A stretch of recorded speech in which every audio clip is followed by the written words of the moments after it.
Hello students, आज हम पढ़ने जा रहे हैं बायोलॉजी जीव विज्ञान की प्रथम यूनिट का पहला चैप्टर जनन रिप्रोडक्शन। इस चैप्टर को शुरू करने से पहले हम जीव विज्ञान बायोलॉजी से एक सामान्य सा परिचय कर लेते हैं कि जीव विज्ञान होता क्या है।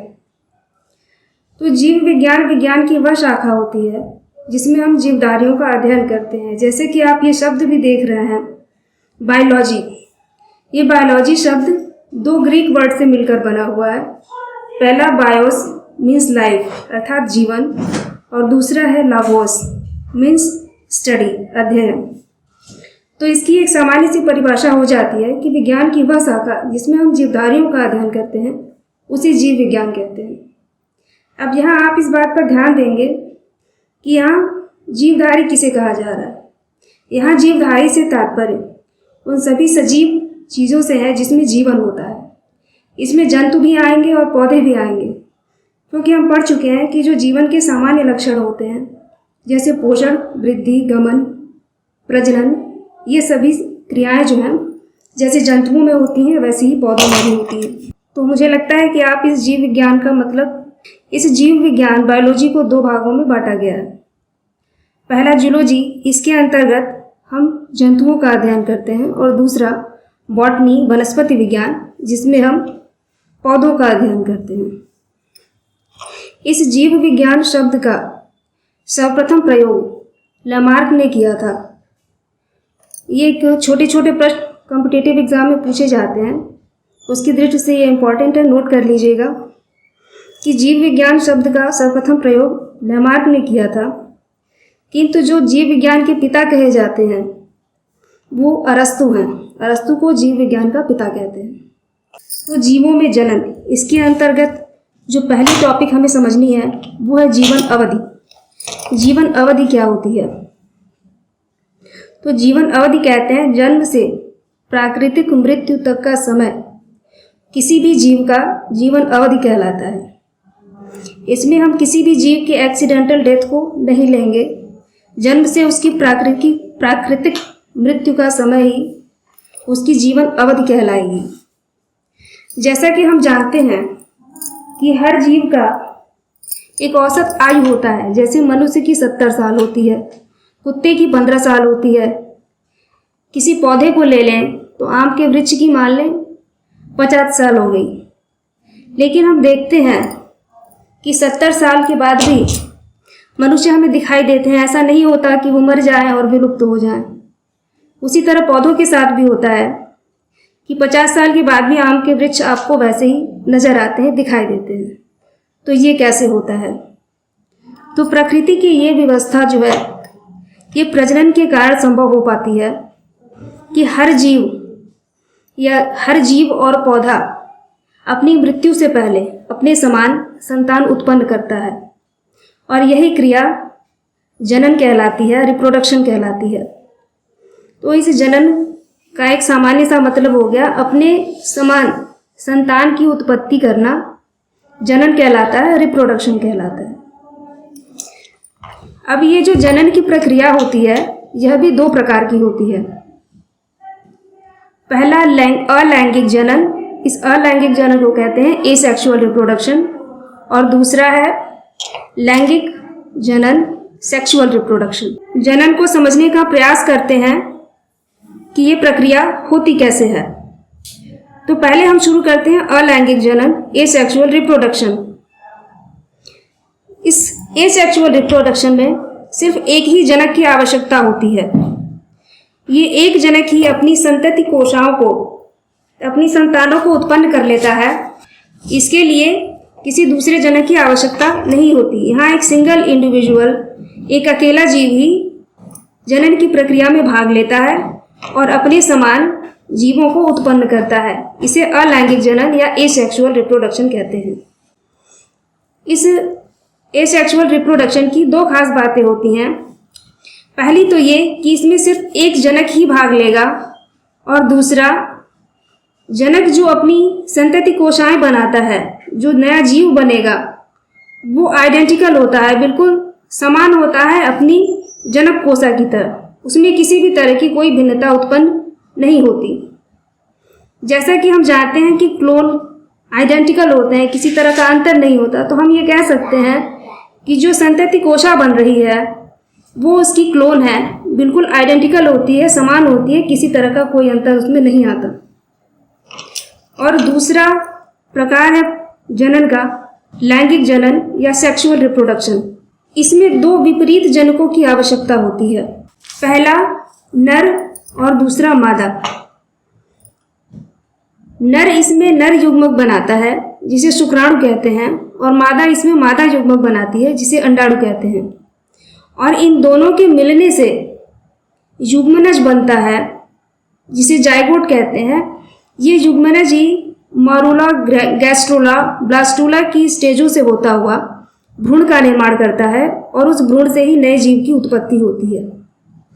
इस लैंगिक जनन में, सेक्सुअल रिप्रोडक्शन में, हम देख रहे हैं कि दो जीवों ने भाग लिया है, मेल और फीमेल ने भाग लिया है, और दोनों के कैरेक्टर उस नए जीव में आने हैं।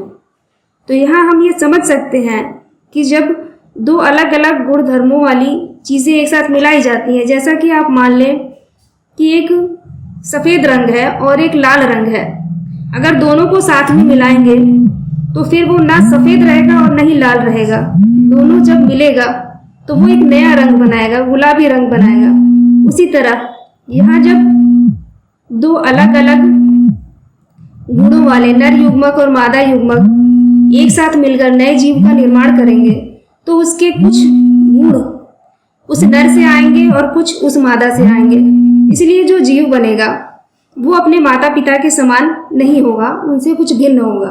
तो इस सेक्सुअल रिप्रोडक्शन यानी लैंगिक जनन की जो सबसे मुख्य बात है वो यही है कि जो जीव बनेगा वो अपने माता पिता के बिल्कुल समान नहीं हो सकता, उसमें विभिन्नता होगी। अब हम अलैंगिक जनन की अलग अलग विधियां समझने का प्रयास करते हैं कि किस प्रकार होता है यह अलैंगिक जनन। एसेक्सुअल रिप्रोडक्शन के टाइप्स, इसमें पहला है द्विविभाजन, बाइनरी फिजन। इस बाइनरी फिजन में एक कोशिका, जैसे मान लीजिए अमीबा की कोशा है, एक कोशिका अमीबा की, इसके अंदर डीएनए है। आप जानते हैं कि वंशागति, एक पीढ़ी से दूसरी पीढ़ी में गुणों को जाना, जो वंशागति होती है वो डीएनए के द्वारा होती है। तो इस अमीबा के अंदर ये जो डीएनए उपस्थित है ये पहले दुगना होगा। जो इसकी कोशा है अमीबा की, ये जो सेल वॉल है बाहर की कोशा, ये सिकुड़नी प्रारंभ होती है, और जो डीएनए दुगना हो चुका है वो अलग अलग इस कोशा की सिकुड़न के अलग अलग भागों में चला जाता है, और ये कोशिका धीरे धीरे सिकुड़ते सिकुड़ते अलग हो जाती है और दो अलग अलग अमीबा का निर्माण करती है। तो यहाँ भी जैसा कि मैंने आपको पहले समझाया कि अलैंगिक जनन में जो नई कोशाएं बनेंगी उनके गुण बिल्कुल अपने जनक कोशा के समान होंगी, इसमें कोई अंतर नहीं होगा, क्योंकि इन कोशाओं में वही डीएनए है जो इनकी जनक कोशिका में था। इस द्विविभाजन यानी बाइनरी फिजन के कुछ एग्जाम्पल्स हैं अमीबा, जुगलिना और प्रोटोजोआ के सभी जीव। यहाँ आप एग्जाम्पल्स याद रखने की पूरी कोशिश करेंगे, क्योंकि कॉम्पिटिटिव एग्जाम्स में कभी कभी सिर्फ ये पूछा जाता है कि जुगलिना में कौन सा लैंगिक जनन होता है। बीजाणु जनन, स्पोरुलेशन।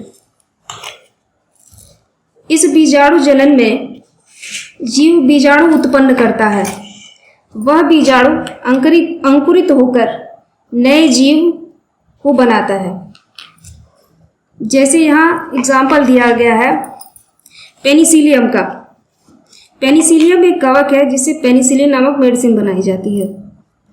यह आपके पेनिसिलियम की एक कॉलोनी हो गई, और यहाँ इसकी टॉप पर, इसके शीर्ष पर यहाँ स्पोर का फॉर्मेशन हो रहा है, स्पोर बन रहे हैं।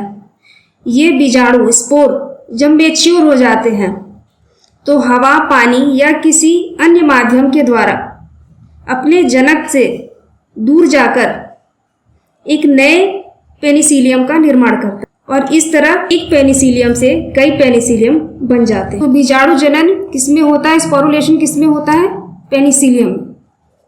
एग्जाम्पल आप हमेशा याद रखने की कोशिश करेंगे। तीसरा प्रकार है मुकुलन, बडिंग। इसमें क्या होता है, जनक के शरीर से बड निकलते हैं, मुकुल बनते हैं उस पर, और ये मुकुल अपने जनक के शरीर से अलग होकर एक नए जीव का निर्माण करते हैं। इसके सामान्य से एग्जाम्पल हैं ईस्ट और हाइड्रा। जैसे मान लें ये एक ईस्ट है, तो इसके शरीर पर ये एक बड निकल आया, और इस बड का, इस मुकुल का धीरे धीरे विकास होता है, ये बड़ा होता है और अपने पौधे से अलग हो जाता है। अलग होकर अनुकूल वातावरण आने पर यह एक नए हाइड्रा का निर्माण करेगा। तो मुकुलन यानी बडिंग किसमें होती है, ईस्ट और हाइड्रा। अगला प्रकार है इसका खंडी भवन। इस खंडी भवन में, खंडी भवन को कहते हैं फ्रैगमेंटेशन। इसमें एक जीव अलग अलग खंडों में विभाजित हो जाता है और उसका प्रत्येक खंड एक अलग जीव का निर्माण करेगा जो अपने जनक कोशा के समान ही होगा। इसका एग्जाम्पल है स्पायरोगायरा एंड यूलोथ्रिक्स। जैसे ये एक स्पायरोगायरा है, इसमें 3 खंड दिखाए गए हैं। ये तीनों खंड अलग हो जाएंगे और अलग होने के बाद ये तीनों अलग अलग स्पायरोगायरा का निर्माण करेंगे। इस एक स्पायरोगायरा से यहाँ ये 3 स्पायरोगायरा निर्मित हो गए और बनी हुई कोशाओं का जो गुण होगा वो बिल्कुल अपनी जनक कोशा के समान होगा। इसमें किसी भी तरह की कोई विभिन्नता नहीं होगी। तो इस खंडी भवन फ्रैगमेंटेशन के एग्जाम्पल्स हैं स्पायरोगायरा और यूलोथ्रिक्स। पुनरुद्भवन, रीजेनरेशन। रीजेनरेशन में जीवों के कटे हुए भाग नए संतान की उत्पत्ति करते हैं। इसे पुनरुद्भवन या रीजेनरेशन कहते हैं। इसके एग्जाम्पल्स हैं प्लेनेरिया, हाइड्रा, स्पंज। आपने कभी कभी घर में देखा होगा छिपकली, उसकी पूंछ अगर गिर जाए तो उसकी पूंछ की जगह पे एक छोटी सी पूंछ निकल आती है और वो पूंछ धीरे धीरे बड़ी होकर अपने सामान्य आकार में आ जाती है। ऐसा इसलिए हो पाता है क्योंकि उस छिपकली की पूंछ में रीजेनरेशन, पुनरुद्भवन की क्षमता होती है। लेकिन ये क्षमता सिर्फ उसकी पूंछ में ही होती है। वो अपना पूरा शरीर नहीं बना सकती, सिर्फ उस पूंछ का ही निर्माण कर सकती है। लेकिन प्रकृति में ऐसे जीव मौजूद हैं जिनके पूरा का पूरा शरीर निर्मित हो सकता है, उनके शरीर के एक छोटे से टुकड़े से भी। जैसे कि यहाँ एग्जाम्पल हमने लिया है प्लेनेरिया, क्योंकि पुनरुद्भवन की क्षमता सबसे ज़्यादा इसी जीव में होती है, प्लेनेरिया में। इस प्लेनेरिया को आप कहीं से भी काट दें, कितने भी भागों में काट दें, उसका हर छोटे से छोटा भाग उसके शरीर से अलग होकर एक नए प्लेनेरिया का निर्माण कर लेता है। और ये बना हुआ नया प्लेनेरिया अपने गुण धर्म में बिल्कुल अपनी जनक प्लेनेरिया के समान ही होता है, किसी भी तरह का कोई अंतर नहीं होता। तो पुनरुद्भवन का एग्जाम्पल प्लेनेरिया, हाइड्रा, स्पंज। और ये हमेशा याद रखेंगे कि पुनरुद्भवन की क्षमता सबसे ज़्यादा प्लेनेरिया में होती है।